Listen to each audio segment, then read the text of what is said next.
예, 우리 하나님의 이름 시리즈 16번째 시간이고요. 이 시간 속에 소리가 만나는 15번째 하나님 이름 함께 대하는 시간인데, 오늘 함께 만날 하나님 이름은 여호와 멜렉, 하나님은 왕이시다라는 고백입니다. 같이 한번 따라 하시죠. 여호와 멜렉, 여호와 멜렉, 왕이신 하나님, 왕이신 하나님.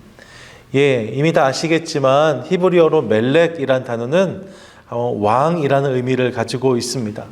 그러니까 여호와 멜렉이라는 말이 하나님이 왕이시다라는 고백인 거죠. 지극히 당연한 고백처럼 느껴지실 수 있습니다. 하나님은 왕이시지요. 그런데 성경을 보시면 사사기까지 실은 하나님이 왕이시라는 고백이 실제적으로 등장하지 않는다는 사실을 우리가 알 수 있습니다. 하나님이 왕이시라는 것이 당연한 일 같지만 실은 사사기가 지나기까지, 창세기부터 사사기에 오는 데까지 하나님이 왕이십니다라는 실제적인 고백이 등장하지 않는다는 거죠.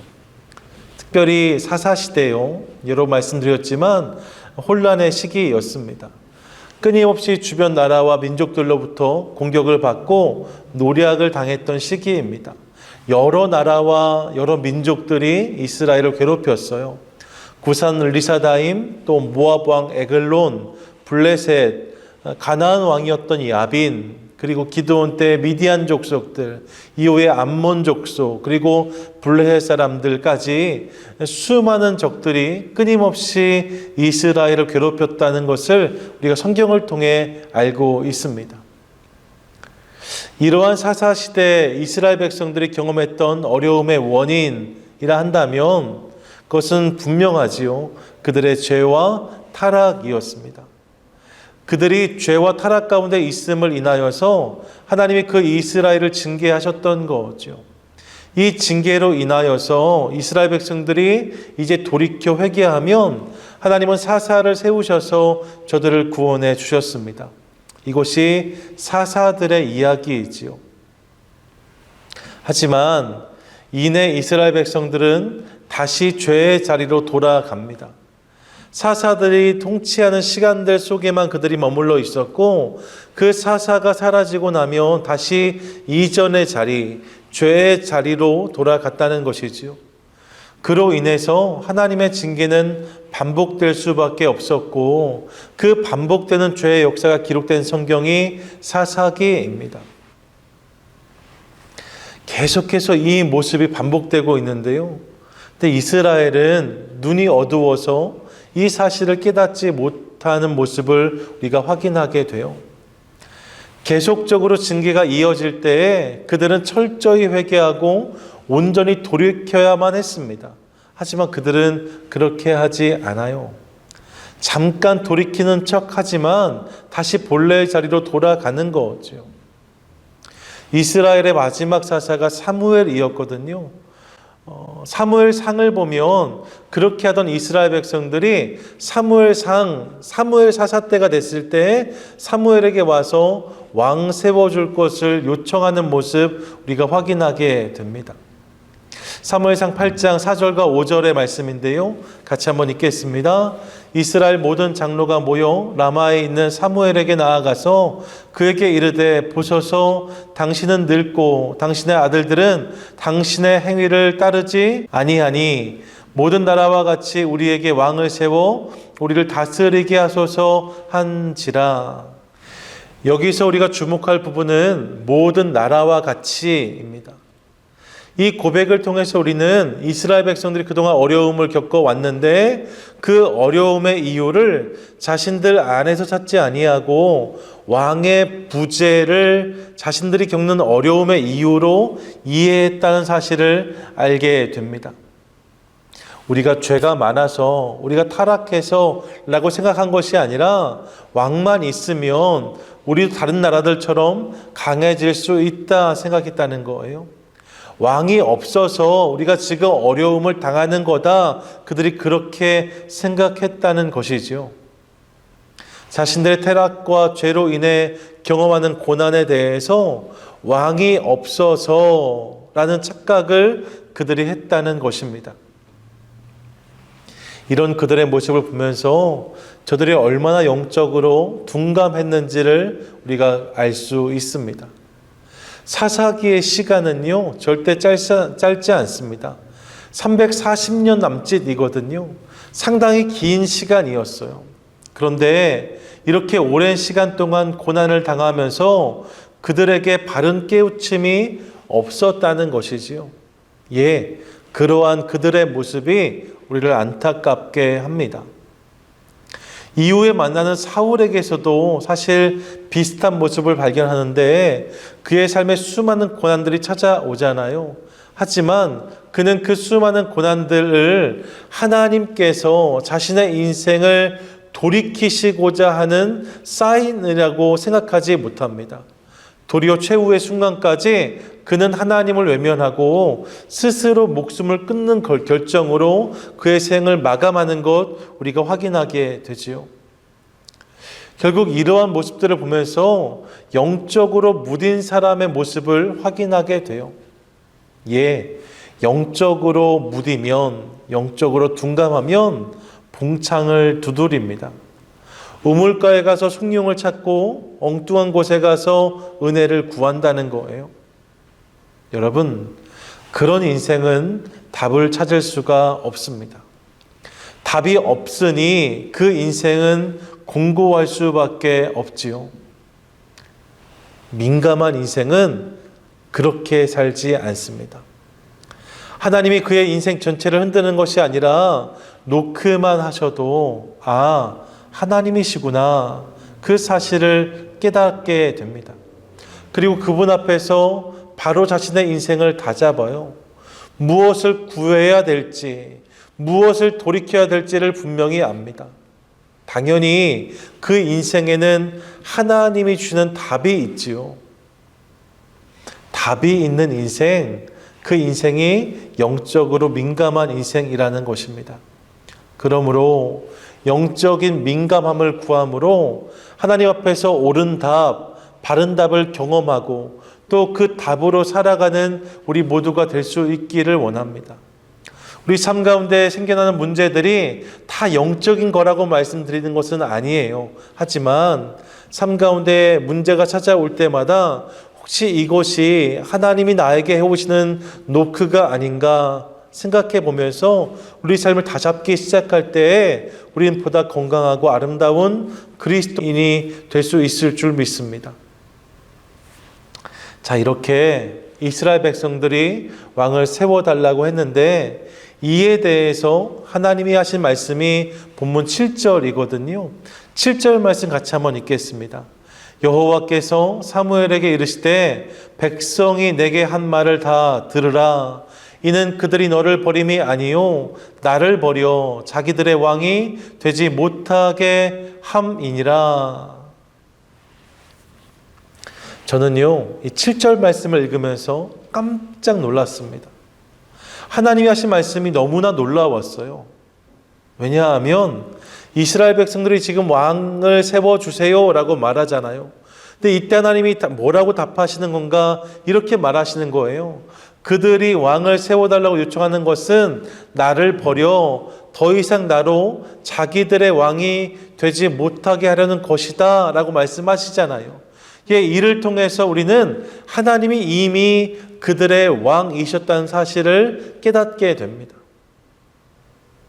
이스라엘 백성들이 왕을 세워달라는 요청은 이제 내가 하나님을 더 이상 왕으로 삼지 않겠습니다라는 고백이라고 하나님이 들으셨다는 거예요. 이미 하나님이 그들의 왕이셨기 때문에 하나님이 그렇게 그들의 요청을 이해하셨다는 것이지요.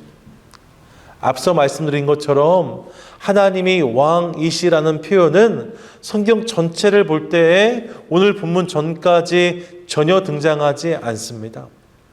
하나님이 왕이시다 이런 고백이 오늘 본문 전에는 하나도 없어요. 오늘 본문에서 처음으로 하나님의 왕되심이 언급되어지는데 이때 하나님 주신 말씀을 보니까 하나님은 왕이신 하나님, 혹은 왕이 되실 하나님이라고 자신을 말씀하지 않으시고 이미 전부터 너희의 왕이었던, 이미 전부터 우리의 왕이셨던 하나님을 말씀하고 계신 거지요. 보이지 않지만 이미 하나님은 왕으로 이스라엘과 온 세상을 다스리고 계셨다는 것을 우리가 알게 됩니다. 할렐루야. 우리 하나님은 이미 왕이셨다라고 성경은 선포합니다. 여기서 우리는 질문하게 돼요. 하나님이 이미 왕이셨는데 그렇다면 왜 이스라엘 백성들은 다른 왕을 구했을까? 다른 말로 하면 왜 그들은 하나님의 왕 되심을 깨닫지 못했을까? 이 질문을 하게 되는 거죠. 왜 그랬을까요? 성경을 보면 이 질문에 대한 답은 분명해 보입니다. 그 이유는 이것이에요. 그들이 다른 것을 왕 삼으려 했기 때문이라는 거죠. 눈에 보이지 않는 왕, 하나님, 그분이 눈에 보이지 않으므로 그분을 깨닫지 못하고 이스라엘 백성들은 그때마다 눈에 보이는 것들, 자신들에게 이익이 되고 자신들을 지켜줄 수 있을 것처럼 보이는 것이라면 그것이 무엇이든지 닥치는 대로 붙잡는 모습을 우리에게 보여주고 있습니다. 때로는 그런 맥락에서 우상을 만들고 때로는 그런 맥락으로 가나안의 다른 신들을 섬기기도 하였습니다. 사람을 의지하기도 하고 특정한 상황으로 그들의 위로를 삼기도 하였습니다. 그런 그들의 모습을 사사기 가장 마지막 절이지요. 21장 25절에서는 이렇게 정리하는데요. 함께 읽겠습니다. 그때 이스라엘의 왕이 없으므로 사람이 각기 자기 소견에 옳은 대로 행하였더라. 아멘. 그날에 왕이 없다고 생각하여서 각각 자기들이 보기에 옳은 것을 붙잡고 살아갔다는 것입니다. 왕이 없으므로 자기 소견에 옳은 대로라고 말씀하는데요. 어쩌면 이것이 반대로 자기 소견에 옳은 대로 살았기 때문에 왕이 없었던 것은 아닌가 그런 생각을 해 보았습니다. 충분히 그럴 수 있는 거예요. 자기 소견에 옳은 대로 스스로 왕 삼은 것들이 너무 많았기 때문에 그들은 진짜 왕을 경험하지 못했다는 것이지요. 실제로 성경을 보시면 왕을 의미하는 이 멜렉이란 단어가 구약에 무려 2500번이나 등장하거든요. 그런데 그 중에 하나님과 관련된 멜렉이란 단어는 50번밖에 사용되지 않습니다. 2500번이나 왕이란 단어가 사용되고 있는데 그 중에 하나님과 관련되어 있는 왕이란 언급은 50번 뿐이라는 거예요. 다른 2450번은요. 여러분 이 2450번은 다 하나님 아닌 다른 것에 붙어서 사용되고 있음을 우리가 확인하게 됩니다. 이를 통해 우리는 세상에서 하나님처럼 왕 노릇하려는 것들이 얼마든지 있을 수 있다는 사실을 깨닫게 되어져요. 2500번의 멜렉 중에 2450번이 하나님 아닌 것에 사용되었다고요. 그만큼 우리 주변에 왕 노릇하는 것들이 있을 수 있다는 거죠. 먼저 우리 밖에서 우리 인생에 왕 노릇하려는 것들이 있습니다. 상투적인 이야기일 수 있지만 돈이 그렇습니다. 명예가 그렇고요. 자리가 그렇습니다. 권력이 혹은 어떤 사람들이 우리 인생에 왕 노릇하려는 모습을 볼 때가 있습니다.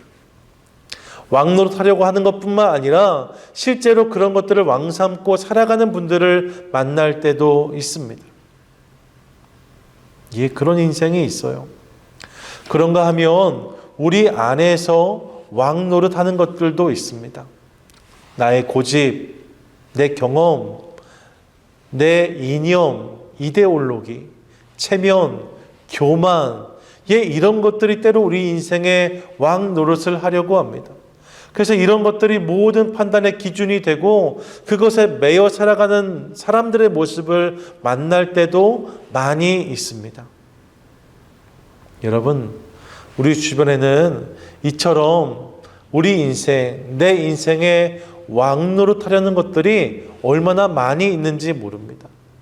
그렇기 때문에 이것에 대해서 민감하지 않으면, 깨어있지 않으면 우리는 어느 순간 나도 모르게 부지불식간에 그런 것들의 지배와 영향력 안에 들어갈 수밖에 없어요.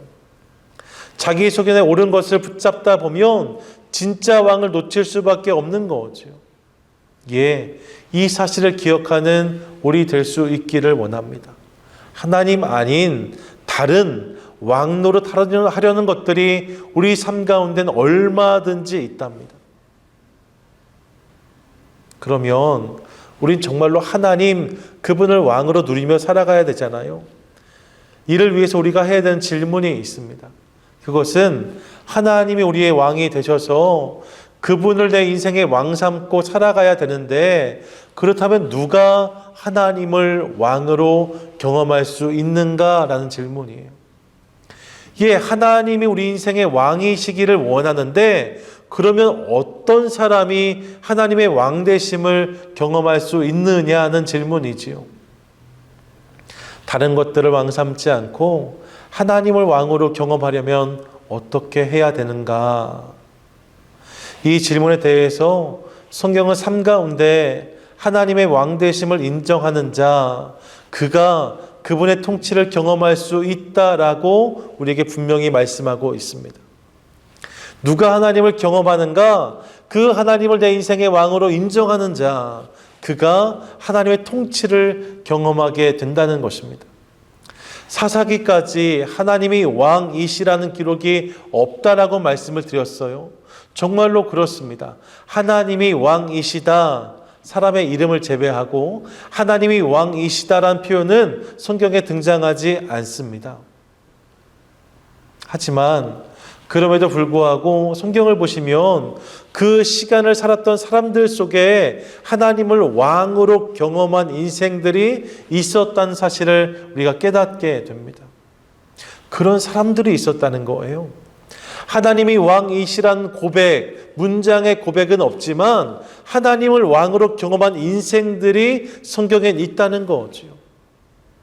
아직 이 땅에 비라는 것이 있기 전인데 홍수 심판을 말씀하시며 방주를 지으라 하나님 말씀하실 때에 그것이 짧게는 100년에서 길게는 120년 정도 추정되는 기간인데, 그 시간 속에서 쉼 없이 바닷가도 아닌 산에서 방주를 지었던 노아, 우리는 그의 모습 속에서 하나님의 왕 되심을 보게 됩니다.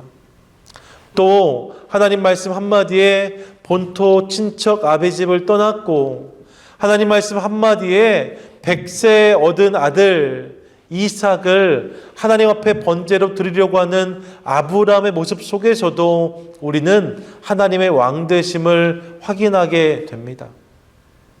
형들의 함정으로 노예로 팔리게 되고 안주인의 모함으로 감옥에도 갇혔던, 하지만 이 모든 억울한 상황들을 하나님께서 나를 위해서 행하신 일이라고 고백하면서 결국 하나님이 이 모든 것을 통해 선을 이루셨다라 고백하는 요셉의 모습 속에서 우리는 하나님의 왕 되심을 경험합니다.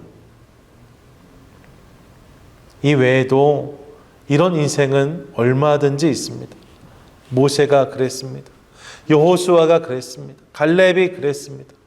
예, 그리고 하나님께 쓰임받았던 모든 이의 모습 속에서 우리는 그들 안에 하나님의 왕 되심을 목도할 수 있습니다.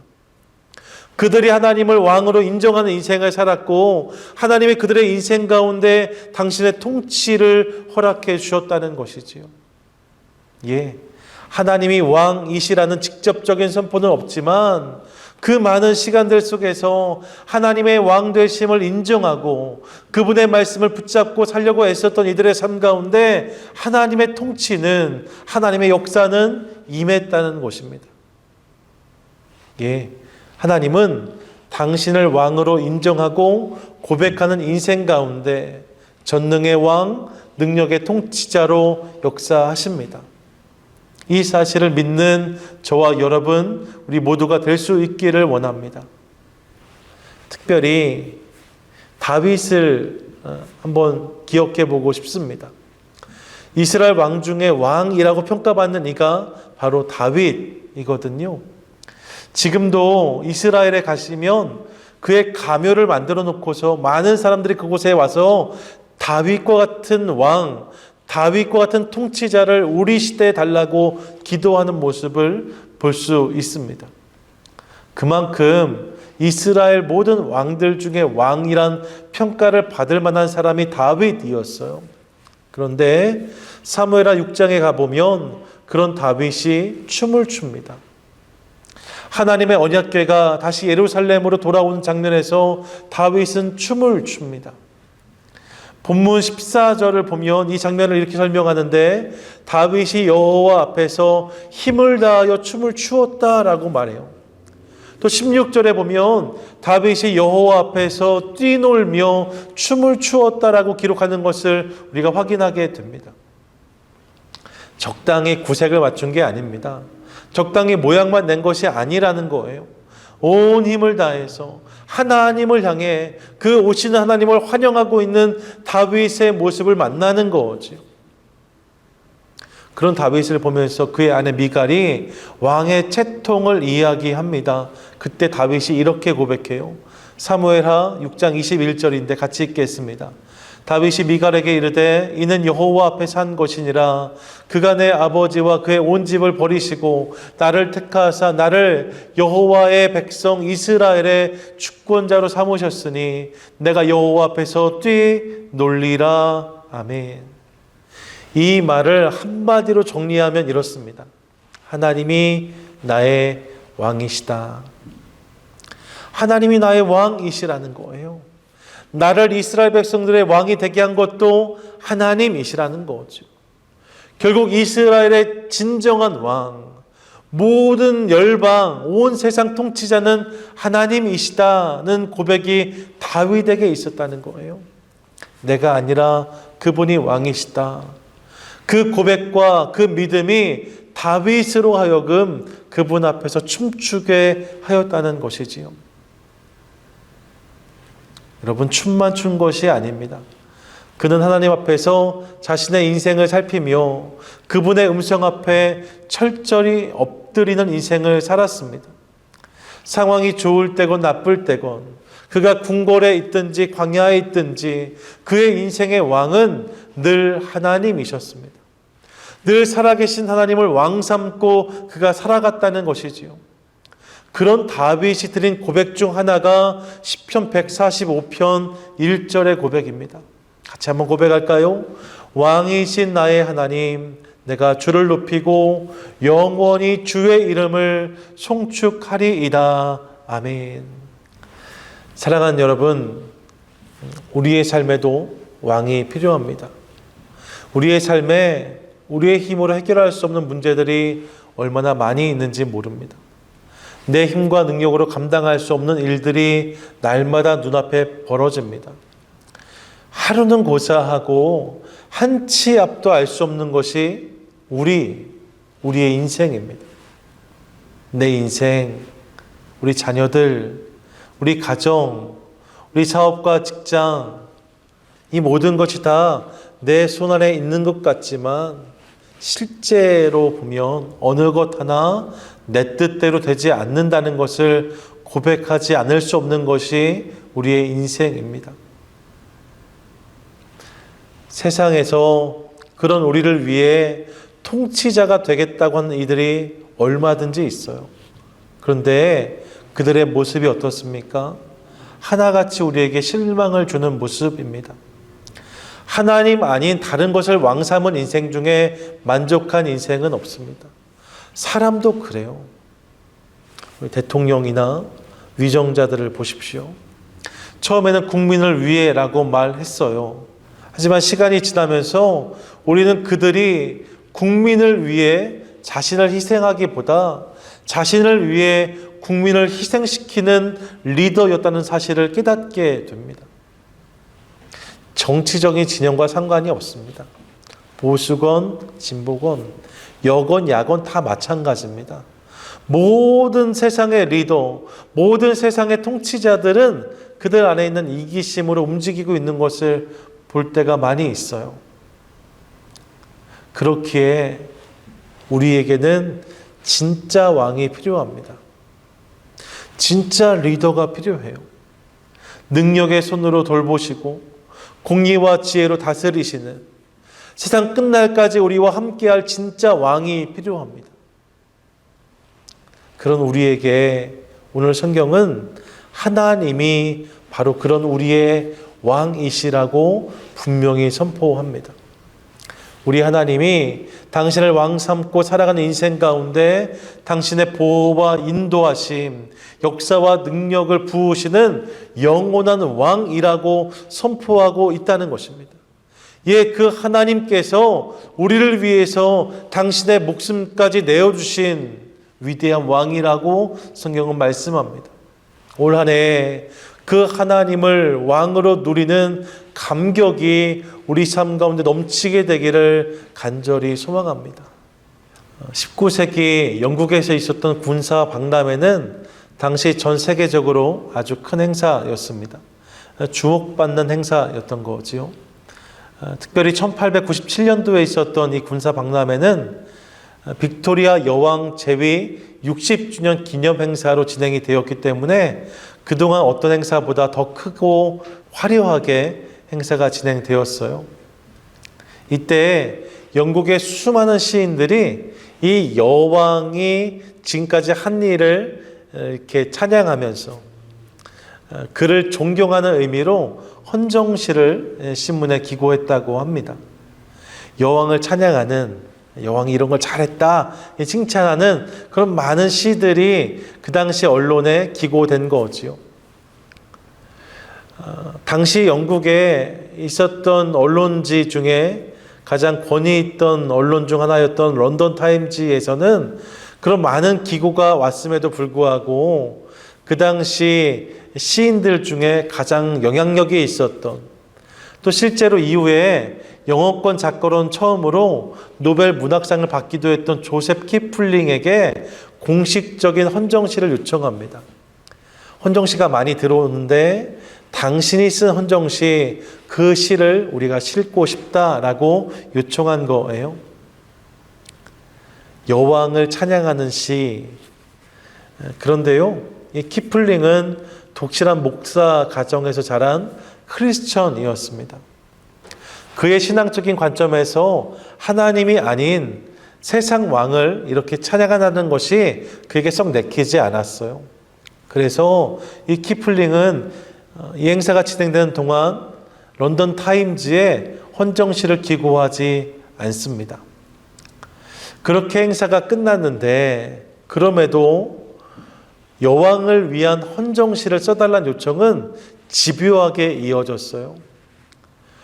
결국 키플링이 이 런던 타임즈에 헌정시를 하나 써서 보냈고 그 시가 타임즈 일면에 실렸는데, 그런데 그 내용이 이와 같습니다. 만군의 주 하나님이시여 우리와 함께 하소서. 우리가 주님을 잊지 않도록, 주님을 잊지 않도록.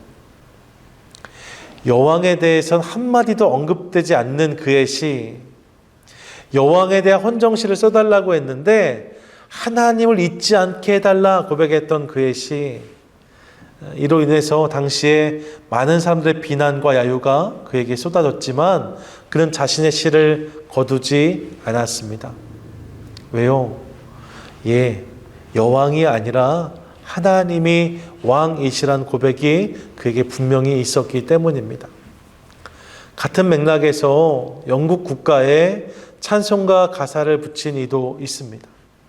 그의 이름이 밝혀지지 않아요. 작사 미상인데 영국 국가의 제목은 God Save the Queen입니다. 우리 여왕을 구원하소서. 실제로 가사를 보면 하나님 우리의 여왕 폐하를 지켜주소서, 고귀한 우리 여왕 폐하를 만수무강케 하소서, 이런 가사가 이어지는 게 영국 국가거든요. 근데 이 곡에 이름이 알려지지 않은 작사가가 전혀 다른 가사를 붙였어요. 그 찬송가가 우리가 부르는 찬송가 70장 피난처 있으니입니다. 이 찬송가의 고백은 이와 같습니다. 피난처 있으니 환난을 당한 자 이리 오라. 땅들이 변하고 물결이 일어나 산 위에 넘치되 두렵지 않네. 이방이 떠들고 나라들 모여서 진동하나 우리 주 목소리 한 번만 바라면 천하의 모든 것 망하겠네. 만유주 하나님 우리를 도우니 피난처요. 세상의 난리를 그치게 하시니 세상의 창검이 쓸데없네. 높으신 하나님 우리를 구하니 할렐루야. 괴로움이 심하고 혼란이 극하나 피난처 되시는 주 하나님. 여러분 무엇입니까? 우리의 피난처는 세상의 왕이 아니라는 거예요. 우리의 능은 세상의 왕이 아니라는 거예요. 우리가 의지할 분은 세상의 왕이 아니라 하나님 그분이시다라고 고백하고 있습니다. 예, 우리 하나님이 온 세상 만물을 통치하시는 영원한 왕이십니다. 그분이 우리의 능력이시고 그분이 우리의 참된 피난처이십니다. 그 하나님이 우리의 왕이시라는 거지요. 그러므로 바라기는 그분을 우리 인생 왕으로 고백하고 인정하는 것을 통하여서 그분의 통치를 날마다 경험하는 우리 모두가 되실 수 있기를 원합니다. 세상의 왕이 주관하는 것 같은 또 다른 세상 권력들이 왕노릇하는 것 같은 세상을 살고 있지만 결국 이 세상의 왕은 우리 하나님이십니다. 그분을 인정하고 고백하는 것을 통하여서 그분의 날개 안에 거하고 그분의 든든한 또 놀라운 통치를 경험하는 올 한 해 저와 여러분 우리 모두가 되시기를 주님의 이름으로 간절히 축원드립니다. 아멘.